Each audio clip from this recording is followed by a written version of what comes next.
वो सुबह जल्दी उठा। अलार्म तीसरी बार बज चुका था।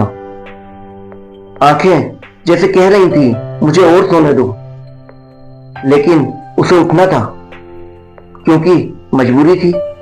मोबाइल उठाया। पहला मैसेज, 9 बजे मीटिंग है, लेट मत होना। दूसरा, बैंक की किस्त आज जमा करनी है। तीसरा, बच्चों की फीस ओवरड्यू है। चौथा, आपके फ्रेंड का आज बर्थडे है। उसने स्क्रॉल किया, देखा और फिर मोबाइल को साइड में रख दिया, जैसे उसे कोई फर्क ही नहीं पड़ा हो। ब्रश करते हुए मेल पढ़ रहा था। नहाते वक्त भी कॉल पर डिस्कशन चल रहा था।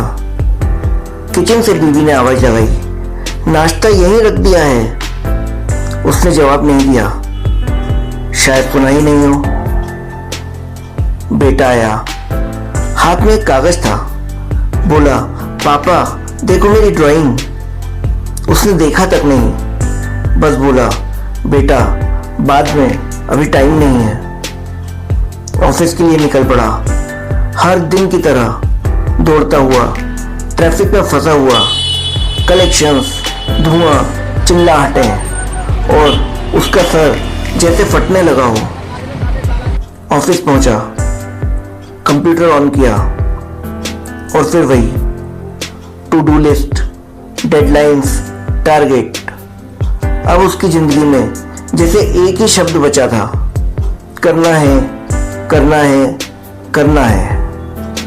कुछ पाने के लिए, कुछ कमाने के लिए और कुछ दिखाने के लिए। लेकिन उसने रुककर कभी सोचा ही नहीं कि वो क्या खो रहा है। फिर एक दिन डॉक्टर की रिपोर्ट में कुछ गड़बड़ी आई। डॉक्टर बोला, आपका बीपी बहुत हाई है, स्ट्रेस लेवल डेंजर जोन में है, आपको फौरन आराम की जरूरत है, वरना दिमाग और शरीर दोनों काम नहीं करेंगे। वो हताश, निराश घर लौटा, बिस्तर पर लेट गया, छत को देखने लगा। उसकी आंखें भर आईं। याद आया बेटे की पहली मुस्कान, जिसे कैमरे में तो कैद किया था पर दिल में कभी नहीं कर पाया। बीवी की वो चुप्पी जो कई बार चीखती रही पर वो कभी सुन ही नहीं सका। माँ बाप की वो कॉल जो हर दिन बाद में करता हूं कहकर काट देता था। अगली सुबह उसने अलार्म नहीं लगाया, मोबाइल को छुआ तक नहीं। वो बालकनी में बैठा, धूप में आंखें मूंद ली, हाथ में एक चाय का कप और गोद में उसका बेटा। बस वो था, कोई प्लान नहीं, कोई दौड़ नहीं, कोई दिखावा नहीं, बस वो था। और जिंदगी जैसी होनी चाहिए, महसूस करने लायक।